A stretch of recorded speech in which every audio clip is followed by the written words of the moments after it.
Hello and welcome from IT Chronicles 10 inTech. My name is Carlos Casanova, and I'm here with Kathleen Wilson and Shane Carlson. Hello. Today we have Dominic Wellington from Moogsoft. Welcome, Dominic. Hi, pleasure to be here.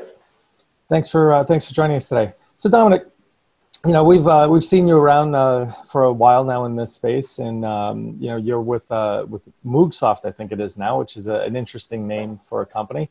But you have a lot of really strong and a long history of experience in operations as well. Why don't you tell us a little bit about Moogsoft and from an operations perspective, basically we see the pace of IT, the pace of business just going really fast, and I think you guys are doing some pretty interesting things in terms of how to address that pace in the operations space. Sure. So as you say, it's all about the pace of IT, this acceleration that we've seen over the past few years. So when I started out in IT, my first job was as a sysadmin. And the way I managed the infrastructure I was responsible for, I had a 20-inch CRT monitor. It was a big deal in those days. And I tiled a bunch of terminal windows across that, each of them tailing a different log. And that was a perfectly reasonable way to manage infrastructure at the time. These days, that won't work so well. So I've had a few jobs since then. So I worked for BladeLogic. That was one of the very early configuration automation management tools, trying to help sysadmins keep up with the accelerating pace of change and let them deliver on that change more rapidly and make sure that it was being delivered right. And these days at Moogsoft, I'm a little bit further down the chain again, trying to make sure that things that are already out there are continuing to be available and to perform at the right level for the users. But again, the problem is an issue of the velocity of change that's happening.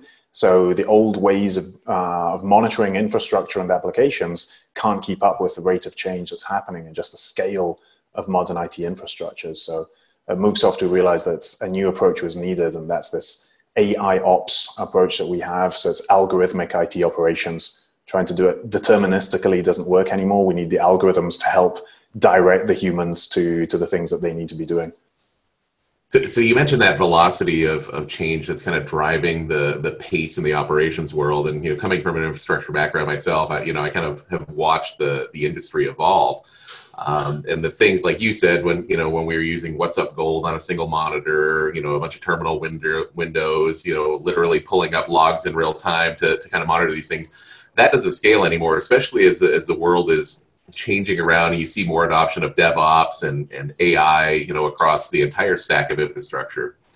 What are you guys doing to kind of help the everyday sysadmins in their role? Because we know we're not hiring more sysadmins in most companies. So those sysadmins that are there are literally having to do way, way more with way, way less in terms of time, money, resources. How does Moogsoft kind of step in and help those guys, go from one individual to, seeming like 100 individuals across the stack from the cloud to, infrastructure inside their walls, et cetera? Yeah, exactly. I mean, the server to admin ratio has gone from, a dozen or low tens to hundreds or perhaps thousands in some companies. And another interesting thing that's happened, so I was talking to some people just the other day about this, is in the last 10 years, average age of sysadmins has gone up by about 10 years. So people are, you get much more senior teams, but it also means that people are starting to age out of the industry and taking all of their hard-earned skills and competence with them. And there isn't really a new cohort coming up behind that. So it's a lot about making that information available, both in the moment. So something's gone wrong, ask Bob. Oh, Bob's not around. How do we get that information that's in Bob's head, Bob's inbox, Bob's special custom filing system, but that we need right now to solve the problem, get the system back up and running? And sysadmins are so good at documentation. Oh yeah, it's a favorite thing. So part of that is, that's just that collaboration aspect. So people think of automation as being, we're going to automate away the job. And it's not like that. We're going to automate away specific tasks that are part of the job. But the job of a sysadmin is always going to be there. It's just the boring bits, the routine bits, the high volume, low impact, low value parts. That's what we're trying to automate away so the humans can focus on the interesting bits, the fun bits, and the strategic, valuable bits. Now, what's interesting, I mean, it's, just kind of caught my ear, when you said that, within that statement, you said the humans, so it just wrote me back to like, all those iRobot type movies and whatnot. I mean, is the AI component of this really a big play? So yes and no. I'm always reluctant because there's so much fluff around AI and machine learning and whatnot. So we've actually, at Moogsoft, we've actually walked back our own messaging about that a little bit. So we used to have that much more front and center. And now it's one of those things that, in a positive sense, it's taken for granted. If you're doing anything interesting, there's probably a machine learning component to it these days. In the negative sense, people kind of have an allergic reaction to it. They assume you're trying to oversell just some fancy coding that you've done. And so we talk about that less, even as our own capabilities have increased. It's kind of ironic. But yeah, there's that aspect of humans working augmented by these automated mechanisms to keep up with the speed of change that's required. Yeah, I think that's a key component that we're lacking in the conversations that are occurring in the industry right now around AI and machine learning is, in some cases, the goal is to eliminate work that are being performed by humans, but that doesn't necessarily equate to a one-for-one replacement of a human with a machine. And you use the word augmentation, and I think that's kind of the perfect word to use here. Is we're literally, in most cases, and I've had a lot of conversations with folks who are doing really cool things with machine learning and AI out there in the industry right now, especially in the infrastructure and the service management space.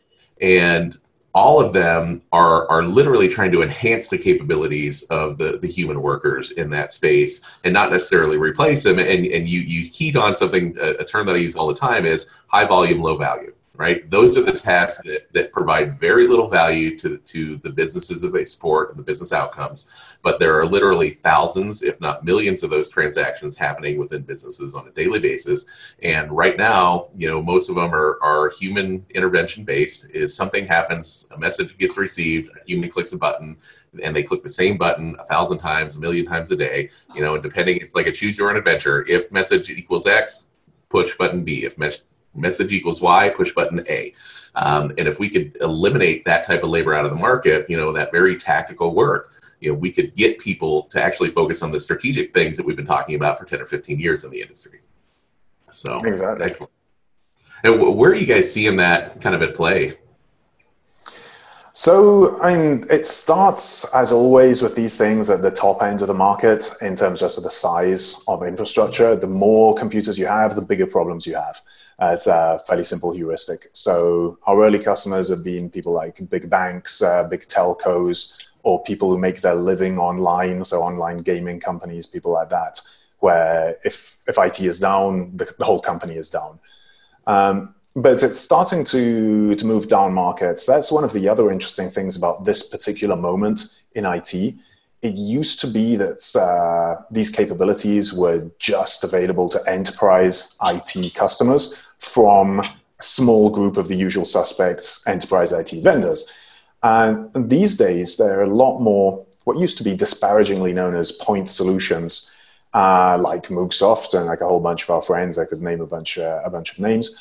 That all focus on one thing. We think we do a pretty good job of our particular subtask, and we have clean interfaces upstream and downstream to other commercial tools, open source components, what have you, that customers are much more able to plug together to build their own thing. So the big enterprise customers have these huge in-house architecture teams, and they build something that's very custom fit to their very particular needs. But much smaller shops are much more able to get capabilities that until a few years ago would have cost them millions and millions of dollars and required huge PS outlay by spending a much, much smaller amount of money in a few SaaS tools that can plug together cleanly, and 3 people can do the job of 100. There's a very interesting mechanism. I mean, it's just part of the history of IT, right? It's mainframes to mini computers to distributed to virtualization to clouds. This wave is now hitting the management of that very distributed, democratized access to IT. Dominic, I have a question though, because it's, I guess, where you would sell Moogsoft to. Like, who in the organization would you sell this to? Because if you're going into the IT pros are kicking and screaming to Agile, right? Because we're moving a lot of pieces of cheese. So where have you seen the best success to position, Moogsoft or AI or extreme automation? Sure. So it's an interesting point. So there's an old joke in IT. It's not so much a joke as a jokey threat. Go away or I will replace you with a very small shell script. And so IT people are very afraid of this happening to them. So automation tools are often seen in a very negative light as a job killer. You're going to take my job away.